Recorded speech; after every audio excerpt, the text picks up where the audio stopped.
When you decide that you want to get strong, you got to do what it takes. And to see results, you got to have a little bit of faith. And so when you put strength and faith together, you get this. You get this build.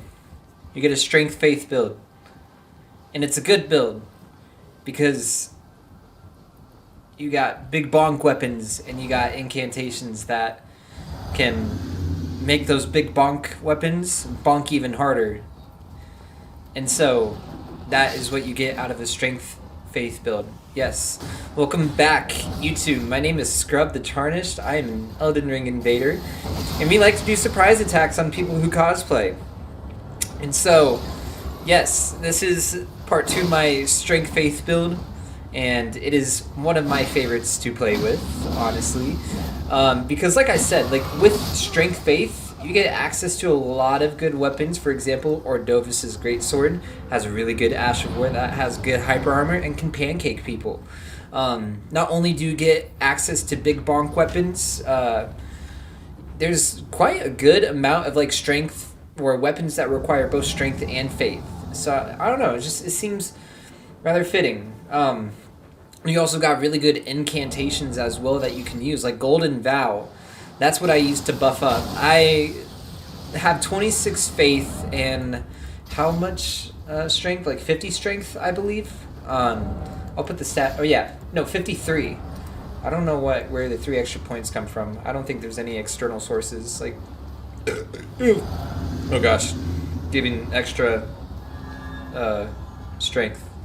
But no, you can also have like regen incantations. I do have Black Flame protection, but I haven't used it because that requires a talisman swap to go to the faith, or the 2 fingers heirloom, which is gives you 5 extra faith. So like I don't know, golden. I would prefer Golden Vow. I forgot the percentage of your defense and attack boost, but either way, it's a buff. Might as well take advantage of buffs if you have them. And that red right there could have used a buff because I don't even think they were wearing pants and they were wearing like rags for a shirt as well. I don't understand why I get these kinds of teammates in the damn video game. Like I wish I had like a wizard teammate like this host who was still heavy rolling with light weapons, and I don't know why people decide to heavy roll or like to decide to keep their build and not change their heavy rolling issue, because heavy rolling is like one of the worst things that you could do to yourself in this game. Like you're giving yourself a hard time here. Like I don't know, it doesn't make sense. A lot of things don't make sense when it comes to Elden Ring. I know the next video that you will see will be about human behavior, and I feel like this game has taught me a lot about like human behavior, especially in the way they make decisions. Because like growing up, I've played a lot of Call of Duty. I've invested thousands and thousands of hours in it, to the point where it's like it's mindless shooting for me.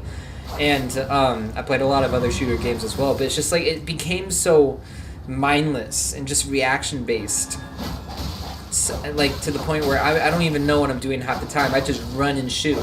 Like I hardly play objective. And so I don't know, it like moving on to Elden Ring from like shooter games, like this is like one of my first RPGs that I've ever played, or JRPGs. Is it a JRPG? I don't know.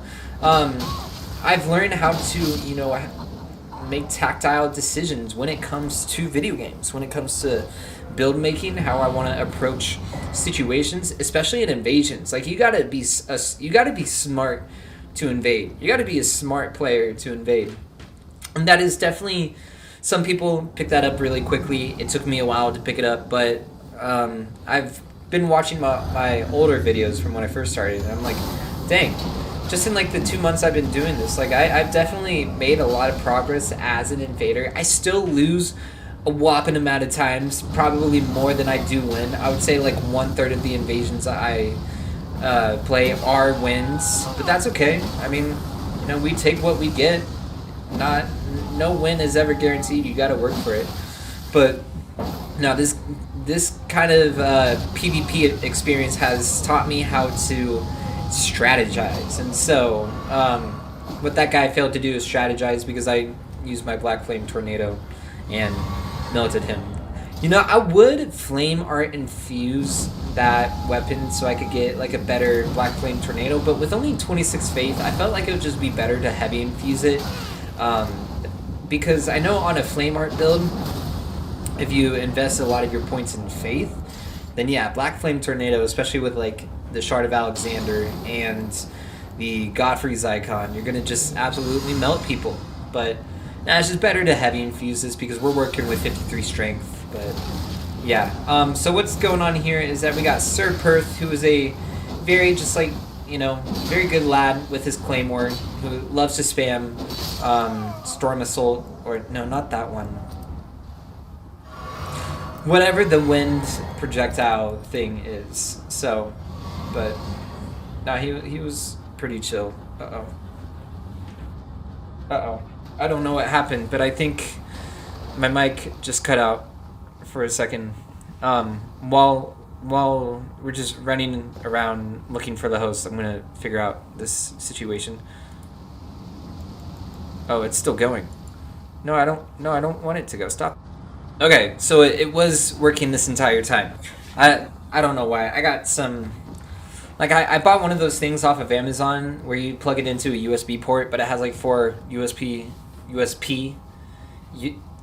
extensions. It's like a extension port, whatever. I've had it for a while, and the cord that goes into the PC is kind of faulty, so this is my sign to get a new one, because yeah. But anyways, yeah, so the host runs, and we just decide to, you know, let the host, you know, flee, and we got to give them the clap, because that's what you get for running away from me, you coward. One more kind of player that's on my rope feeded pot checklist are people who run from me. Like, come on, man. Like, you know what you signed up for when you summoned players into your playthrough. You're voluntarily inviting invaders into your world, so you might as well just finish the fight. So the people who get the rope feeded pot are people who run from me. I'm developing this list of players right now, so there's more to come. When it's finished, I will share the list with y'all. I know it's kind of like disrespectful to throw the rope feeded pot because it's pretty much saying like get shit on, loser. But some people need to be shit on. I'm not gonna lie. So yeah, you'll see a lot of people in the next video who demonstrate that rope feeded pot checklist behavior. But yeah, also shout out that hand for giving me a hand in, you know, killing this 2-man team. It was definitely worth the hand. That was a lot of hands. But yeah, sometimes you got to take advantage of the PvP that's around you. And Crumbling Fair Missoula is a wonderful place to do that, because these beastmen, they could go hard, man. They could go hard. I love the little acrobats that they do with the curved sword, like that guy, or I don't know what that guy does, like the little acrobats. It's usually just those that are wielding the sword. But here we have a poor, unsuspecting host of just, you know, not knowing what is going to happen. But it's like he's taunt-tongued. I think he was expecting me to come through the side where the dragon is, but you know what? We demonstrate our ninja skills and we backstab this host, and that's a reason why they shouldn't solo TT, because I would rather fight 2 or more people. It's getting kind of boring just running into a lot of TT hosts. Here we are back at the base of the Halig tree with Do You Bleed. I'm sure this person felt so very edgy with that username. So you already know with a username like that, we're going to put on the Spiral Horn Shield to make sure we have our blood boluses, because like, do you bleed? Oh boy, I'm shaking in my pants right now, dude. I'm shitting my pants right now, dude. You're so scary. But yeah, and then we got Bloody Jack. So you know it's gonna be a bleed infused gank, if I could put it simply. But yeah, the Beastman's curved greatsword, or whatever it's called, it's just like a big slab that is turned into a curved greatsword. Curved greatswords are amazing in this game. I love these. And this weapon gets a S in strength scaling, so it's really powerful. If you like buff up, use the Exalted Flesh, and put like a holy grease on it, you could get up to 1,000 damage, which is crazy. So it shreds. But I wanted to use the America's Hammer in that moment, but I did not expect them to use a Bewitching Branch and to have the Clean Rot Knight turn to their side. And I got impaled by the Clean Rot Knight, who usually is my friend. But these guys convinced the Clean Rot Knight not to be my friend in this circumstance, and I was very sad about it. But oh well. But yeah, Stormhawk Axe, good weapon to have. No, good, very good weapon to have, because it's an L2, can just delete people. So essential on dexterity and strength builds. But yeah, so this was a stupid idea for me to just be in the middle of this fray. I didn't even realize that there was another blue. Luckily, by the grace of God, I lived through that blundering. I have no idea how. They popped my bubble tier, but I'll take that because I'm still alive. So that's just an opportunity for me to be a little bit more unfair. So I thought it would be a good idea to take out the Stormhawk Axe and allow them to come into this place so I could just L2 them. Sometimes you just gotta L2 the world. But they were hesitant, and I completely understand why. So what I've enjoyed doing with America's Hammer is, like, since you launch yourself pretty far, you can go around corners and surprise people, which is what you saw in the last video with that one poor unsuspecting host. So Do You Bleed was very clever to use the Bewitching Branches on the Clean Rot Knights, but luckily I had another Clean Rot Knight friend who decided not to give in to his stupid propaganda. You know, I'm like, okay, so the Bewitching Branches were from Mikola, right? No, Mikola was a very influential person in the Lands Between, I suppose. So, like, I'm starting to put the connection together. Like, the reason why Mikola wanted, you know, to go into the Shadowlands is to, you know, absolve people of their trespasses, supposedly. I don't know. I'm curious as to what, like, Mikola's motives were, why he's in this, Shadowland, I suppose. And so, like, is the Shadow Tree like an Erd tree that has been spurned from grace, or I don't know. I'm sure there's going to be a lot of connections to be made from the DLC once we get it. I'm so excited to see how more of the story of the Elden Ring unfolds when we get the DLC. It's going to be so fun. Yeah, so I don't know why the host decided to run, but I mean, that's okay. Luckily, we have the Radahn's Bow, which allowed us to delete Bloody Jack. Sometimes you just got to be unfair and whip out the Radahn's Rain Ashivore and just send people back to oblivion. But yeah, here's a reminder why heavy rolling is bad for you. That was your reminder of why heavy rolling was bad for you. So yeah, make sure you have the Great Jar's Arsenal, for goodness sake, if you want to be, you know, rocking other stat points, you know? So, oh well, I can't tell you what to do. I always say you can't fix stupidity, but you can eliminate it. So, fat rollers are easy to eliminate because get roll caught. You did this to yourself. Yes. So, the host felt so scared now that his two teammates were gone, so he ran back to resummon. And so people who go back to resummon other players also deserve the rope-feeded pot. I recorded a session, and I was just kind of salty that day. It was on like a level 90 build. I talked about this in a previous video. I recorded that one build I mentioned where it revolves around the Regalia of Ioke, that straight sword that you can send, you know, spinning in the air. That one was fun to play with, so expect that to come soon.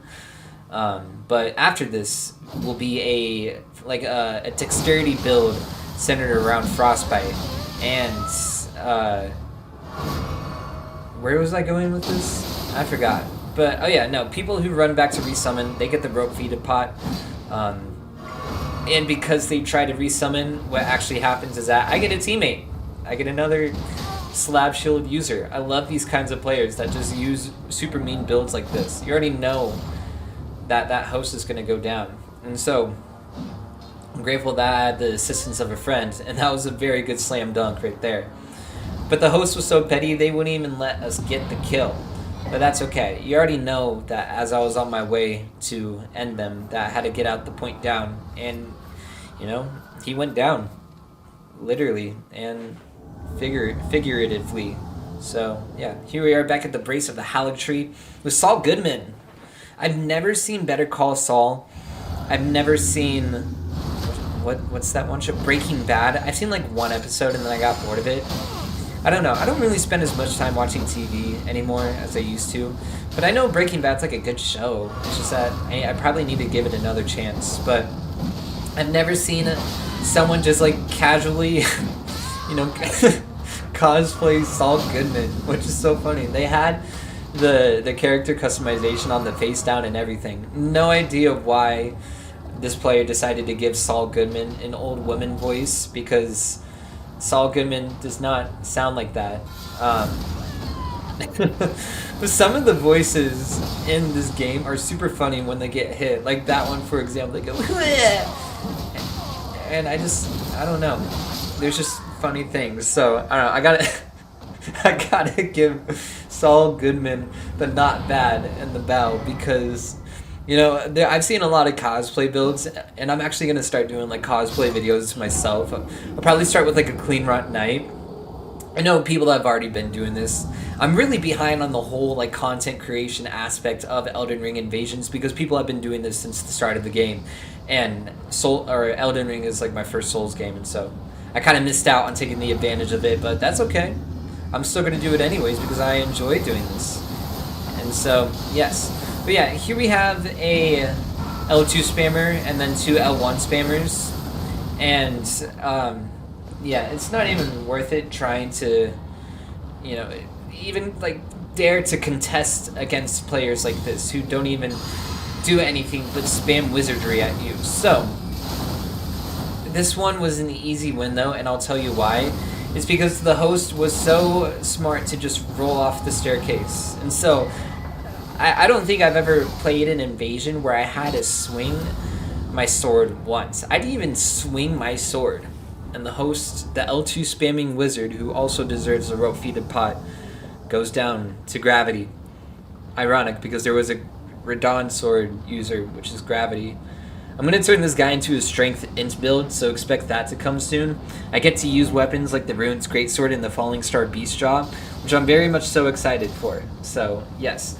One thing that we also get access to with Strength Faith builds is the Anti-Wizard Shield. I haven't really been able to find good uses for this. It's hard to use it in ganks. It's probably better just as like a 1v1 thing, because, I don't know, it's hard to focus primarily on a wizard and send a wizard pew back at them.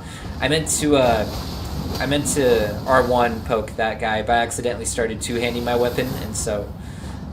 But yeah, no, it's hard using it against a gank, so it's more like a duelist kind of utility to have. So, I've said this in a previous video, if you don't got enough time to switch to another weapon, that was stupid of me.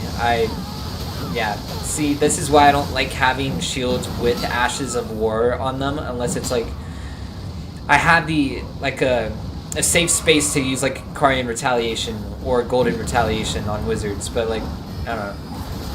But yeah, if people are rushing you while you have your great bow out and you don't got time to switch weapons, just aim up or aim down, press L2, and let the rain of arrows come on top of you, and people who are trying to ambush you will suffer at the hands of your great bow, Ash of War. So, yes.